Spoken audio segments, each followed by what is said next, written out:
दरवर्षीप्रमाणे यावर्षीही माहिती आणि प्रसिद्धी खाते गोवा सरकार यांच्यातर्फे शिवजयंती सोहळा साजरा केला जातो। त्याचप्रमाणे या कार्यक्रमास महाराजांच्या पुतळ्याला हार अर्पण मंत्री महोदयाच्या हस्ते हार अर्पण करून या कार्यक्रमास सुरुवात झालेली आहे। यंदाच्या वर्षी किल्ल्याचं नूतनीकरणाचं काम चालू असल्यामुळे सर्व लोकांना वरती जाऊन पुष्पांजली वगैरे देता आली नाही, थोडेसे अडचण आहे। पण त्यात आनंदही असा आहे की कित्येक वर्षाची जी लोकांची मागणी आहे की हे नूतनीकरण व्हावं ते एकदा सुरू झालेलं आहे। आणि मी आशा करतो की पुढच्या वर्षी जेव्हा आपण शिवजयंतीला पुन्हा एकत्र होऊ त्यावेळी इथे एक दिमागदार असा नूतनीकरण केलेला किल्ला आपल्याला सर्वांना पाहायला मिळेल। राज्य सरकारतर्फे माहिती आणि प्रसिद्धी खात्याच्या माध्यमातून दरवर्षी शिवजयंतीला मोठा कार्यक्रम आयोजित केला जातो आणि हा कार्यक्रम करताना संबंध गोव्यात छत्रपती शिवाजी महाराजांच्या चरित्रावर आधारित अनेक नाट्यप्रयोग सादर केले जातात। यंदाही माहिती आणि प्रसिद्धी खात्यातर्फे राज्यभरात तब्बल 12 नाट्यप्रयोग आयोजित केले आहेत आणि ह्या नाट्यप्रयोगांची सुरुवात कालपासून झालेली आहे। त्यात काल ललित प्रभा मंडळ वास्कोतर्फे रवींद्र भवन वास्को येथे हिरा हरपला हा नाट्यप्रयोग सादर करण्यात आला। त्यानंतर मदनंत सावईवेरेतर्फे 2 माड केरी येथे छावा हा नाट्यप्रयोग सादर करण्यात आला।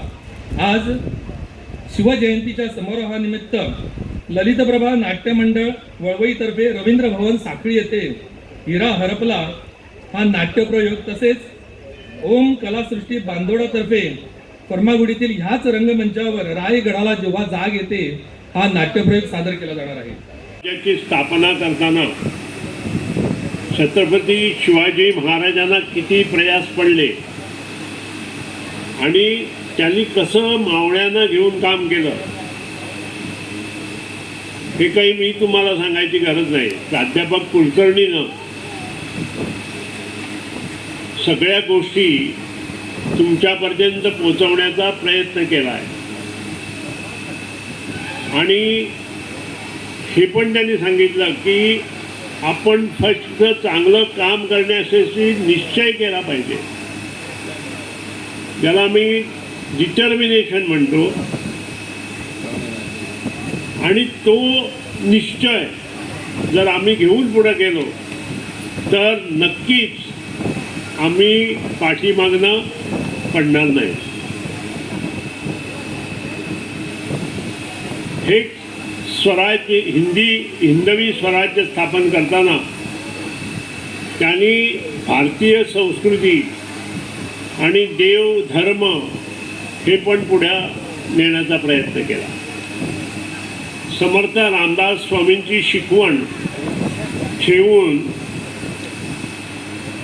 ज्या मनाच्या श्लोकमध्ये काही संदर्भ समर्थ रामदास स्वामींनी दिले त्याप्रमाणे कार्य करण्याची जबाबदारी घेऊन त्यांनी कार्यक्रम पुढे नेण्याचा प्रयत्न केला आणि त्याचसाठी अगदी कमी कारकिर्दीत त्यांनी आपलं वेगळं नाव प्रस्थापित केलं। जसं कुलकर्णीने म्हटलं फक्त राज्याभिषेक झाल्यानंतर 1674 साली त्यांचा राज्याभिषेक झाला आणि 6 वर्षात त्यांचं निधन झालं। पण ह्या 6 वर्षात त्यांनी जो संबंध प्रांत पुढे नेण्याचा प्रयत्न केला तो इतर कुणालाही जे जमलं नाही ते त्यांनी करून दाखवलं। मी तर म्हणेन त्यांना आमच्यासारखी जर 25 वर्ष मिळाली असती तर त्यांनी सगळं भारत प्रकाशमय केलं असतं। पण शेवट आहे देवाजीच्या मनात तिथं कोणाचे चालेना हा संभ्रम ठेवून आम्ही काम करणं प्राप्त आहे। आज सुद्धा या गोष्टी शक्य आहे।